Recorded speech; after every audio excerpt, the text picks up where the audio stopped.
Bueno, dejamos el fútbol y seguimos avanzando en otras noticias para contarles que el número de hogares inscritos en el registro social sigue en alza. Claro, solo en junio ya van más de 200.000 nuevas inscripciones. Este, claro, es el requisito básico para poder postular al nuevo IFE y por eso autoridades y municipios se están desplegando para asistir a quienes no han podido inscribirse online. En buses, haciendo filas o acudiendo a sus municipalidades. Múltiples son las alternativas que se ofrecen para inscribirse en el registro social de hogares y así poder solicitar el nuevo IFE. Nos sirve, pues, nos sirve mucho, más que estaba sin trabajo, así que con mayor razón sirve. Hay que comprar un número de la lotería para que la atiendan. Muy lento. Tengo hasta para mañana ahí. Ayuda para pagar las cuentas, la luz, el gas, el agua, todas esas cosas.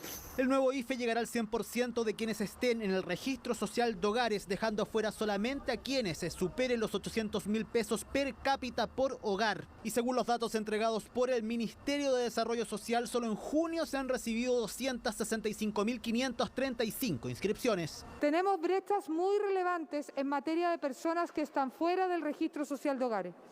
Y tenemos brechas entre quienes estando en el registro y pudiendo acceder al beneficio, no lo hacen porque no se inscriben en la página y no nos dejan sus datos. ¿Usted está inscrita en el registro social de hogares? No, porque no lo sé hacer. Yo soy sola. Casos como el de Eddie son los que se buscan solucionar. Es por eso el despliegue en distintas comunas y de diferentes formas. En la Florida habrá equipos de apoyo a las postulaciones e incluso en los buses de transporte gratuitos de la comuna instalarán monitores con acceso a internet para informarse e inscribirse con énfasis en las mujeres jefas de hogar. Vamos a estar en todas las comunas de Arica, Punta Arenas, haciendo el mismo despliegue para acercar sobre todo a las mujeres, que también sabemos que tienen una brecha al acceso a tecnologías y a beneficios a través de Internet. Mientras que en Independencia se anunció el inicio oficial de las inscripciones al IFE universal a las familias que recientemente obtuvieron su registro social de hogares. Necesitamos que nos entreguen un dato de cuenta para poder realizar este pago y que lo reciban en los meses de junio, julio, agosto y septiembre al 50%. No es mucho, te voy a decir, que las cosas como son. No es mucho, pero por lo menos te ayuda en algo. Me vendría muy bien porque en este momento estoy cero,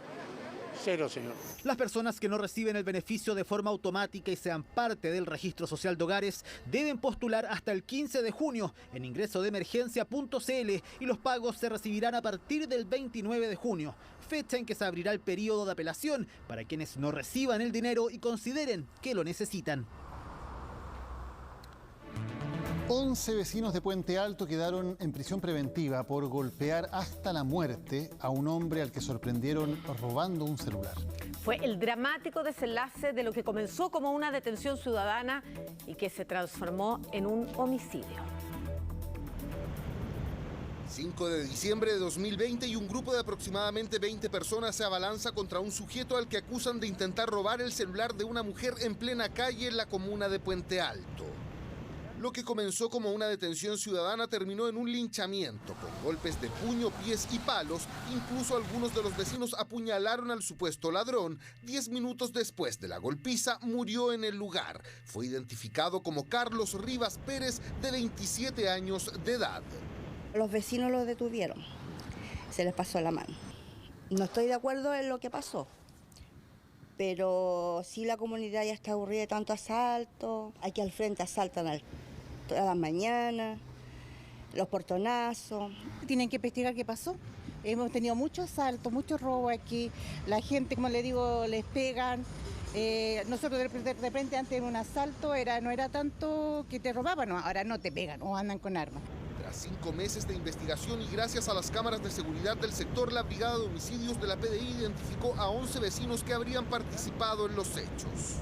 Este lunes todos pasaron a control de detención y fueron formalizados por homicidio simple. El Ministerio Público logró que el Tribunal de Garantía decretara la prisión preventiva para los 11 imputados. Se extralimitan absolutamente de lo que es un contexto legal de una detención ciudadana, ya que proceden a agredirla en forma masiva, con múltiples golpes de pies, puños, palos, fierros, quedando esta víctima agonizando en el lugar y falleciendo a los minutos sin que se prestara ningún tipo de ayuda. No se llama al SAMU, no se llama a carabineros, a un centro asistencial, la dejan prácticamente morir en el lugar. Esta reacción en masa, advierte esta abogada experta en sociología jurídica, podría explicarse por el tratamiento que le damos a este tipo de episodios como sociedad. Se nominan, por ejemplo, como detenciones ciudadanas o como acciones de justicia con mano propia. Y ya en esas nominaciones hay un ejercicio de legitimación de esas acciones. ¿Por qué?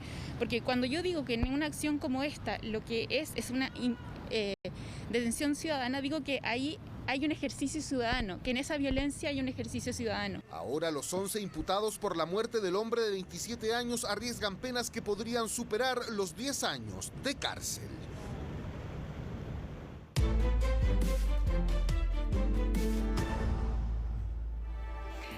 Vamos a ir ahora a Perú a ver qué es lo que está ocurriendo, porque ese país sigue en vilo a la espera de los resultados de las elecciones presidenciales. Claro, la denuncia de supuestas irregularidades que hizo Keiko Fujimori ha tensionado todavía más el ambiente, mientras el candidato Pedro Castillo mantiene una pequeña ventaja.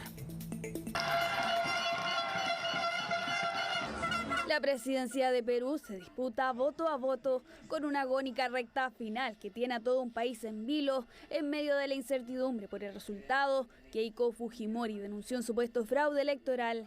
Han venido ocurriendo una serie de irregularidades que nos preocupa, que creemos que es importante evidenciarlo. La acusación sin pruebas de la líder de Fuerza Popular viene a agitar aún más a un Perú fuertemente dividido. El mayor problema hoy es que el país está bien polarizado, evidentemente, y cada una de estas declaraciones solamente calienta el escenario. De hecho, los adherentes de Pedro Castillo llegaron este martes hasta la Oficina Nacional de Procesos Electorales en Lima para exigir acelerar el conteo que comenzó la noche del domingo. Han llegado prácticamente, han pasado toda la noche aquí. Pese a las denuncias de la candidata de la derecha, la misión de la Organización de Estados Americanos destacó el proceso electoral. Y reconozco a las autoridades electorales por la organización de un proceso de gran complejidad, marcado por la pandemia y por la polarización política. Y seré el primero en hacer respetar la voluntad del pueblo peruano. Fujimori acusó al equipo de Castillo de impugnar deliberadamente las actas para distorsionar los resultados, pese a que la práctica es un procedimiento legal. Así, las denominadas actas observadas deben ser retiradas momentáneamente para ser revisadas, lo que retrasa aún más el proceso. No hacemos un trabajo, digamos, como un cruce, para determinar si efectivamente ha podido haber un error en la sumatoria. Las más de 1.300 actas observadas podrían ser claves los resultados de las elecciones. Sin embargo, su revisión podría tardar varios días. A esto se suma que recién este miércoles podrían llegar el resto de los votos del exterior. Nada estará dicho hasta que se cuente el último voto. Claro, anoche recordarás, Maca, que estábamos esperando todavía más votos rurales y más votos del exterior. La mayoría de esos votos ya ha llegado y ya se ha contado y consolida la ventaja del candidato de izquierda, Pedro Castillo, 50,25% contra un 49,74% para Keiko Fujimori. Y esto con más del 99% de las mesas procesadas. Lo que vemos aquí demuestra una diferencia de solo 87.000 votos a favor de Pedro Castillo. Todo esto cuando la derecha de Keiko Fujimori ha dicho que hay irregularidades y están todos estos votos impugnados, todas estas actas que van a tener que ser revisadas y que no están contabilizadas aquí en esta cifra. Claro, que son un poco más del 1% del total de los votos que se han revisado hasta ahora. Del lado de Keiko Fujimori dicen que la candidatura de Castillo impugnó muchas actas que le podrían favorecer a ella. Tendría que haber, la verdad, un vuelco muy grande en esas actas para poder cambiar un resultado que hasta ahora parece bastante claro en favor de Castillo. De hecho, es prácticamente matemáticamente la misma diferencia por la cual Keiko Fujimori perdió la segunda vuelta electoral hace 4 años contra Pedro Pablo Kuczynski. Perdió por 4 décimas esa vez, se está repitiendo casi exacto el resultado. Claro, ocasión en que también hubo acusaciones de irregularidades, pero que finalmente no prosperaron. Eso es lo que está pasando en Perú, seguimos muy atentos y cualquier novedad, por supuesto, la vamos a informar de inmediato. Y volvemos a noticias de Chile, una alentadora, porque niños de una delegación deportiva se convirtieron en los primeros menores de edad en ser oficialmente vacunados contra el COVID en nuestro país. Claro, es un proceso que tiene contemplado vacunar a esta población a partir del 20 de junio, porque por ahora los esfuerzos están centrados en todos aquellos que quedaron rezagados. Son los niños de la delegación de Fútbol Barrio que en julio viajará a Estados Unidos para representar a Chile. Lo inédito es que lo harán protegidos contra el coronavirus. Gracias a Dios vamos a ir vacunados y seguros. Estoy contento porque nos han dado la oportunidad de cuidarnos para salir a representar al país. Orgullosos muestran sus carnet de vacunación. Gracias a diversas gestiones recibieron la vacuna de Pfizer y se convirtieron en los primeros menores de 18 años inoculados en el país. Es la opción para que los niños puedan viajar tranquilos y puedan representar a nuestro país. También para la tranquilidad de los familiares y los padres, que los niños van viajando al extranjero. Tranquilidad para los padres y niños al ser parte de este proceso que ha estado en la palestra en los últimos días por las miles de personas que aún no se vacunan. Queremos alcanzar el 80% de toda esa población objetivo. Hoy día en nuestro país tenemos cerca de 900.000 personas entre las 23 y 49 años que no se han vacunado a este momento. En esta población los vacunados bordean el 70%, una cifra que inquieta a las autoridades, en especial porque son quienes ocupan actualmente casi la mitad de las camas UCI. El trabajo y los permisos también está como medio complicado, pero aproveché ahora que estoy con descanso. No había podido venir porque más que todo el permiso de mi jefe. O sea, no me quería vacunar. Solamente por eso, por miedo. Son varios los motivos de quienes no se inocularon cuando les correspondía. Por eso se destinaron 3 jornadas para este rango etario, lo que generó algunas críticas. No vamos a atrasar el calendario. Nosotros nos habíamos comprometido que íbamos a llegar a personas de 18 años antes de finales de junio y eso lo vamos a cumplir absolutamente. ¿Qué es importante que vengan los rezagados? Porque las personas que son mayores y no están vacunadas tienen un mayor riesgo. Decidí vacunarme porque vi que realmente es una tontera estar pensando que me va a pasar algo, siendo que en mi entorno ya se habían vacunado. Este lunes se vacunaron más de 77.000 rezagados, entre los que se incluyen las embarazadas. De todas maneras, el calendario seguirá avanzando, incluso con niños. El presidente quiere que rápidamente avancemos con los niños también menores de 17 años, sobre todo aquellos que tengan alguna enfermedad crónica o alguna enfermedad, una comorbilidad. La recomendación es absolutamente que los mayores de 12 años vayan a vacunarse, porque si bien ellos se enferman menos que los de mayor edad, pueden transmitir el virus a otras personas. Desde el 20 de junio se comenzaría a inocular a los menores, un proceso de vacunación que avanza para intentar lograr la anhelada inmunidad de rebaño en los plazos establecidos. El Senado aprobó hoy las medidas de ayuda a las pymes, además del bono de $1.000.000. Como se le hicieron modificaciones en la Cámara Alta, el proyecto ahora debe volver a ser discutido por la Cámara de Diputados antes de promulgarse. Quería probar suerte y quería probarme a mí mismo. Entonces partí este año, el 2017, comprando maquinaria. Y así Hipólito comenzó su pequeña empresa de fabricación de pozos profundos y que hoy comparte con otros 5 trabajadores.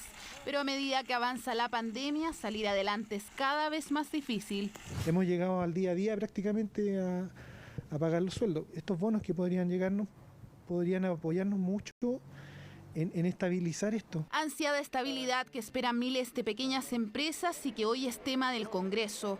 Y es que tras varias suspensiones de la Comisión de Hacienda e incluso una sesión que terminó de madrugada, el Senado despachó el paquete de ayuda para las pymes. El gobierno, el Parlamento, se pone en el lugar de las micro y pequeñas empresas. Después de 15 meses hay una apertura real frente a la situación de las pymes. Estamos también haciéndonos cargo de la preparación para la reactivación económica. Justamente uno de los proyectos incluye medidas para la reactivación, entre ellas facilitar la incorporación de las pymes a las compras públicas y reducir la tasa de interés de deudas tributarias a 0, además de que el FOGAPE vuelva a ser una herramienta crediticia. Esto habla de un diálogo distinto y creo que esto también marca un estándar, de manera de que nunca más estos diálogos a puertas cerradas. Incluye también un bono de $1.000.000 y la devolución de 3 meses del promedio del IVA de 2019 con un tope máximo de 2 millones, además de un subsidio especial para pagar 4 meses de cotizaciones previsionales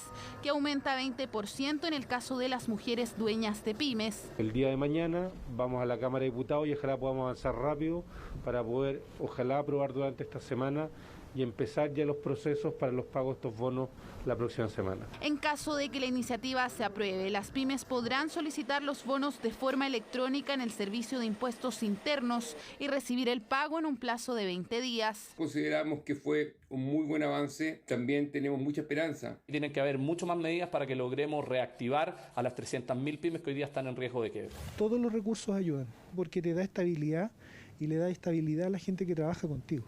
Hipólito es solo uno de los más de 600.000 pequeños empresarios que podrían beneficiarse de este proyecto que iniciará su revisión en la Cámara de Diputados.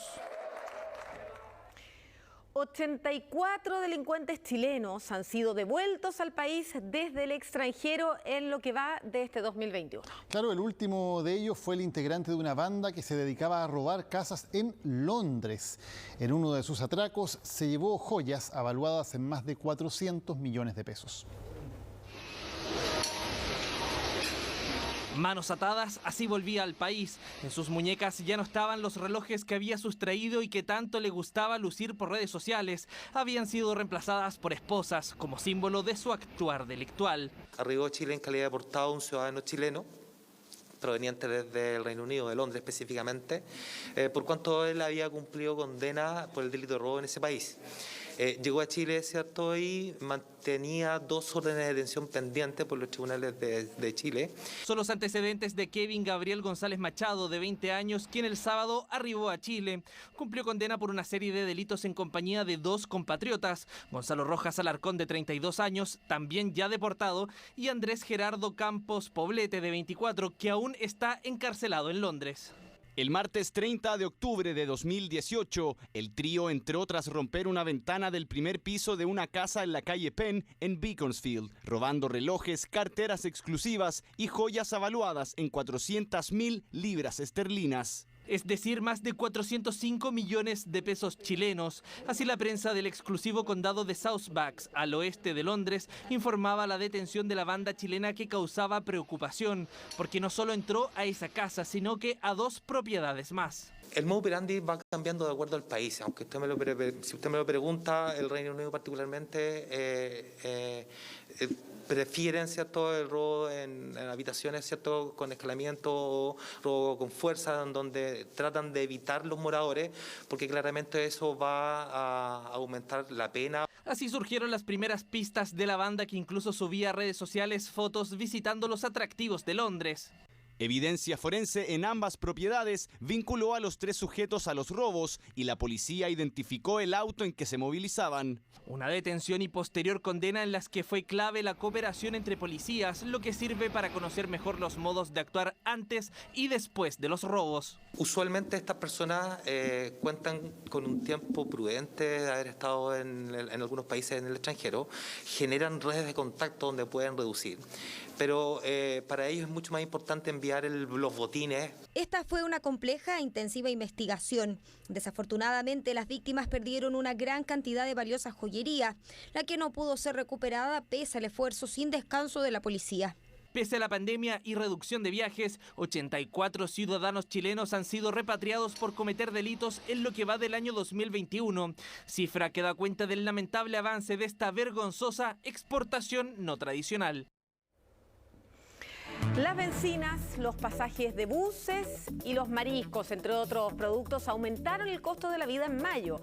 El IPC tuvo una variación de 0,3%, contrarrestado, eso sí, por una baja en el precio de los alimentos y del gas. Todo sube. Mucho.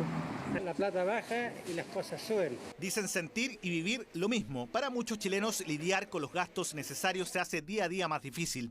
El costo de la vida en el país es más alto y no lo dicen solo ellos. El IPC de mayo reveló una variación de 0,3%, lo que está dentro de las expectativas del mercado y es menor a la de los 2 meses anteriores, pero impacta de todas formas al bolsillo de las personas. Entonces uno tiene que luchar recorrer todo Santiago para ver si encuentra 100 pesos más o 100 pesos menos. La división transporte influyó con fuerza en el IPC de mayo. Los pasajes de buses interurbanos subieron 23,1%, aunque hoy parecen más estabilizados. No es lo único, la benzina aumentó 2,9% y suma actualmente 27 semanas al alza. Que vivimos de esto, trabajamos en esto, se nos hace cada día más oneroso. Subir la tarifa también afecta a otras personas. Claro. No, 10.000 pesos alcanza por un día, con suerte. Molestia que trasciende regiones. Así, un grupo de conductores protestó en contra del valor del combustible y sus alzas en la ruta de ingreso a Coronel, en la región del Biobío, donde el litro se comercializa en casi 950 pesos. Recordemos que en los últimos 7 meses hemos tenido casi una duplicación de precio del petróleo a nivel internacional. Por tanto, es indudable que eso nos va a golpear y va a hacer que haya un aumento tanto en el sector de transporte como en el aumento de los combustibles.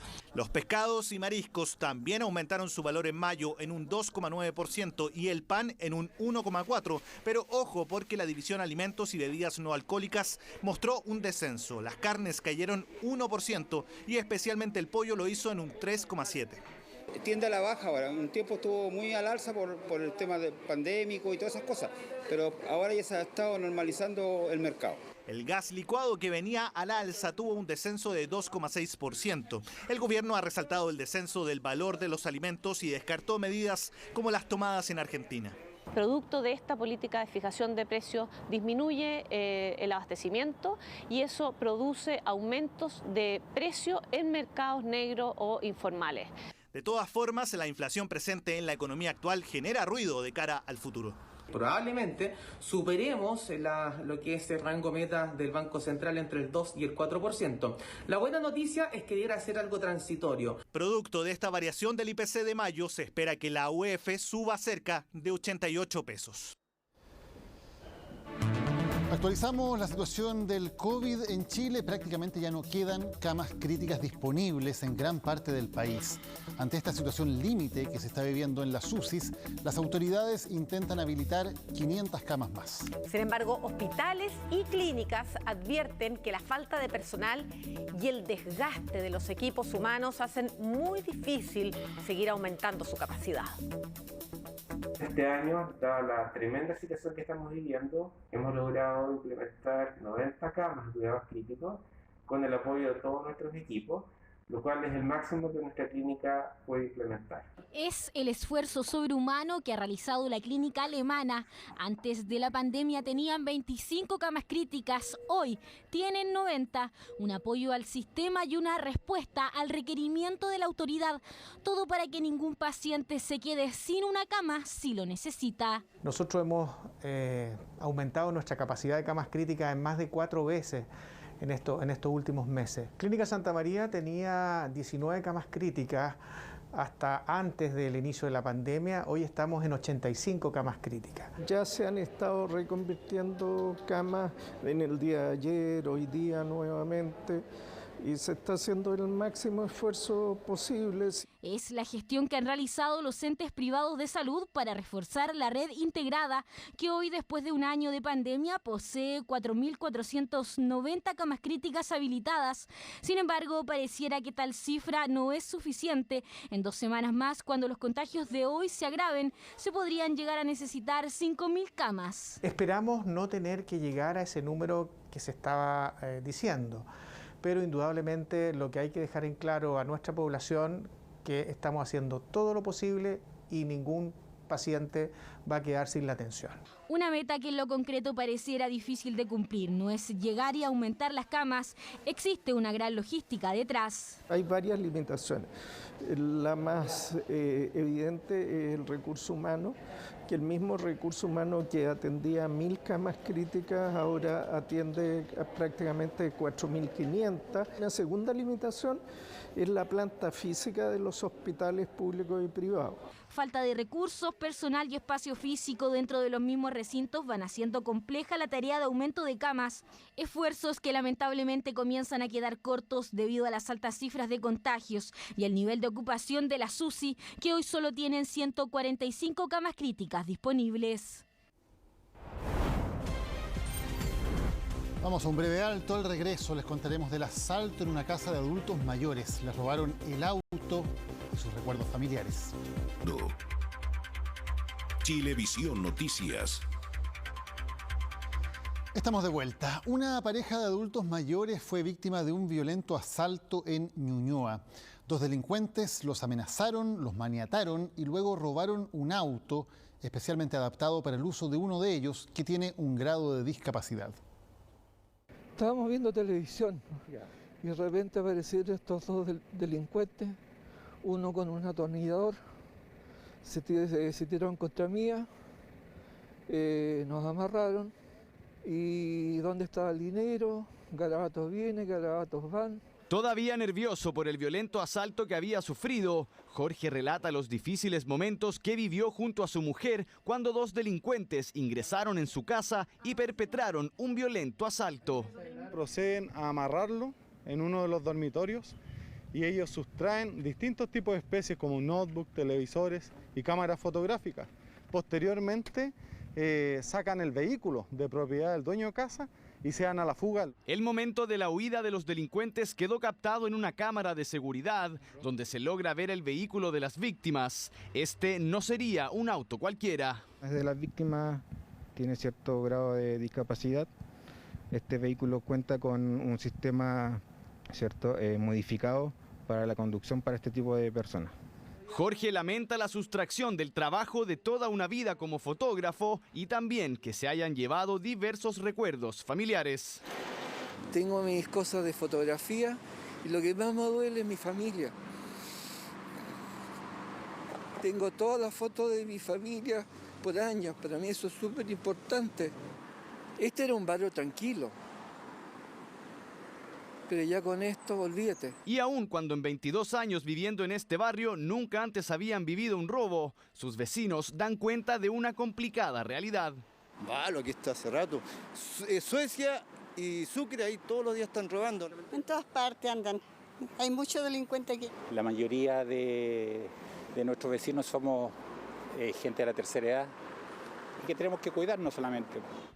Ambos delincuentes son ampliamente buscados por la PDI y Carabineros, un robo que sin duda causó temor y angustia en esta pareja de adultos mayores que fueron violentamente amenazados y que ven con desesperación cómo perdieron los recuerdos de toda una vida. Lo que más me duele. Este domingo, 13 de las 16 regiones del país van a vivir un nuevo proceso de elecciones. Se trata de la segunda vuelta de los gobernadores regionales, que, según advierten algunos analistas, podría tener una baja participación ciudadana.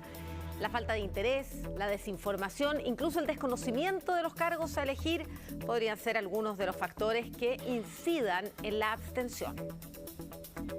El calendario corre y corre y ya quedan pocos días para un nuevo proceso eleccionario. ¿Cuándo es el domingo? Domingo. ¿Es obligación o no? No, es voluntario. Ah, ya. Mejor que no sea obligatorio. Sí, a votar sí o sí. Ya, perfecto. La única manera de que podamos hacer valer nuestros derechos, ¿cierto? Exactamente. Ya tiene más o menos claro el horario y todo, Todo, ¿no? sí. ¿A qué hora va a ir? En la mañana. ¿Va a ir a votar el domingo? Sí, claro que sí. Sí, perfecto. ¿Y tiene claro más o menos qué cargos son y todo? No, la verdad que no. ¿Sabe lo que se elige o no? El presidente. No, pues este domingo 13 de junio se realizará la segunda vuelta de gobernadores regionales. En 13 de las 16 regiones usted puede ir a ejercer su voto. Si la preocupación es el tamaño de la papeleta, tranquilidad. Esta vez no serán tan grandes, pero parece que no hay mucho encanto con esta elección a pesar de... Esta elección del día domingo, las mesas se abren a las 8 de la mañana hasta las 6 de la tarde. Y obviamente va a haber preferencia para adultos mayores, mayores de 60, personas que tengan dificultad para poder ir a votar o que tengan alguna dificultad de movilidad. También siempre van a tener preferencia igual que las embarazadas. Pero esa no es la única medida, el transporte también se prepara para el domingo. En el caso de la región metropolitana, los servicios de buses van a operar desde las 5:30 de la mañana hasta las 10 de la noche, que es la hora del toque de queda. Para las elecciones vamos a agregar 1.092 servicios adicionales, sumando una totalidad de 1.922 servicios de zonas aisladas para que justamente las personas puedan desplazarse. Y además van a ser gratuitos. Pese a esto, la expectativa de participación, según los analistas, tampoco es muy alta. Hoy día lo esperable sería que estuviese alrededor del 30%. Aquí el padrón, digamos, específico que va a votar. Si fuese menos que eso, la legitimidad de la nueva autoridad podría ser bastante cuestionable. En el caso de la región metropolitana, Karina Oliva y Claudio Rego se disputan ser el primer gobernador o gobernadora. Con menos participación, ¿quién podría beneficiarse? Va a depender de qué parte de los 2 millones va a votar. No es lo mismo que vote 2 millones más cercano al distrito 11 que al distrito 12. O sea, no tiene que ver con el número, tiene que ver con el dónde y el quiénes. Este domingo 13 de junio no se pierda ningún detalle de este nuevo proceso eleccionario con masiva o baja participación por las pantallas de Chilevisión y CNN Chile. Estamos de vuelta. Este martes se celebró el Día Mundial de los Océanos, una fecha fundamental para recordar los peligros que está enfrentando la sustentabilidad del mar. En Chile, la creación de las áreas protegidas marinas ha sido un avance, pero los expertos igualmente advierten que hay deudas pendientes.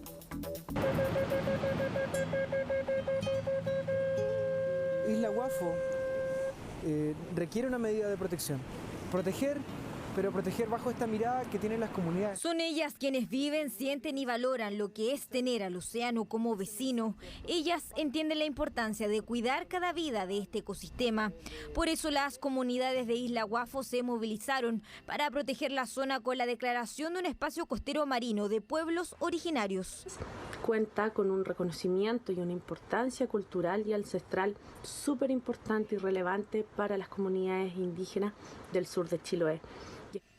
Cuando se celebra un nuevo Día Mundial de los Océanos, cuesta creer que en Chile la protección de este valioso recurso sea todavía una asignatura pendiente. Y hoy día menos del 0,01% efectivamente de la zona costera de Chile está protegida, donde la gente está viviendo de la pesca artesanal, pero que está siendo amenazada por grandes proyectos y impidiendo que se desarrollen actividades sustentables en estos lugares. Si bien Chile tiene el 43% de su mar bajo algún grado de protección, para los expertos la sola declaración no basta.